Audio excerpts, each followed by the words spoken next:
jump right in. I first want to tell you that I really enjoyed this movie. It was so fun and smart for kids. Yeah. I feel like they don't get that a lot anymore.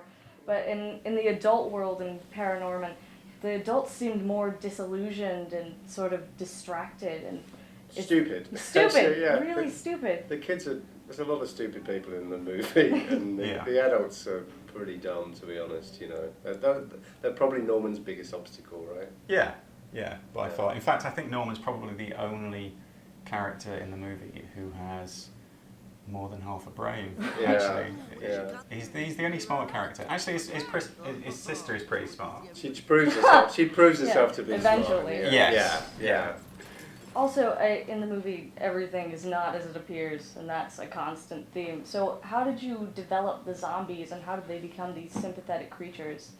Well, a lot of it's in the story, really. Chris, Chris, tell us about the story. You've developed the story. Although, I would, don't give away the, because we spend a lot of time making our zombies look like real zombies. Right. Yeah. They were terrifying. Good. That's good. They're supposed to scare you. When you see those things, you're supposed to think they are going to start eating some brains.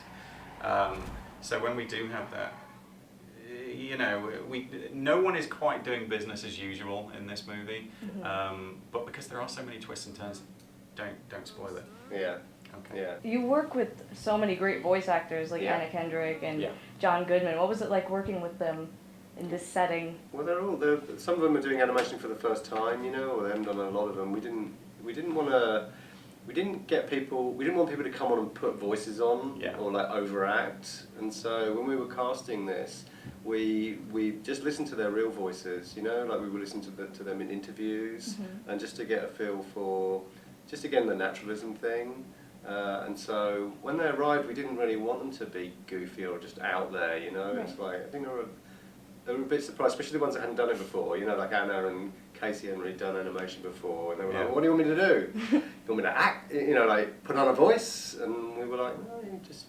We picked them for their voices. In fact, when we were going through the process, we had the character designs in front of us, and we would edit together clips of these actors. Yeah. And just to hear them again with the naturalism thing, we wanted them, you know, to feel like they were real people interacting. So it's all in the casting, really. It's just like they say, for every movie, you get the casting right, and you know the rest of it's kind of easy, really. You just let them come in and do their thing. Yeah. And the characters look great. The asymmetrical faces, everything. It was great. It was so the whole world is kind of a little bit skewed and kind of off, you know. A lot of it came. We had it's amazing girl Heidi. It's her first job on a movie, kept doing character design. She's got straight out of college.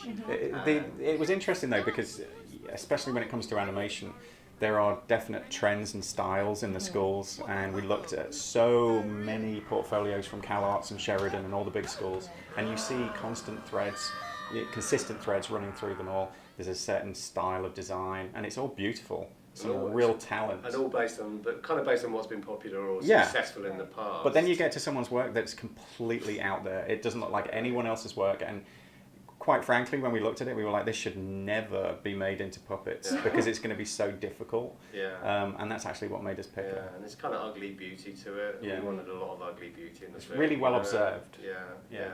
It was really fun to watch. I'm just letting you know. I Good. enjoyed every second of it. Even the credits were fun to watch. Oh yeah. That's another thing. You've got to keep delivering, you know. So you can't just do boring credits anymore, you know. Right. Thank you for interviewing with us today. Oh, no, it was great. It's a pleasure. Yeah. Fun. Yeah.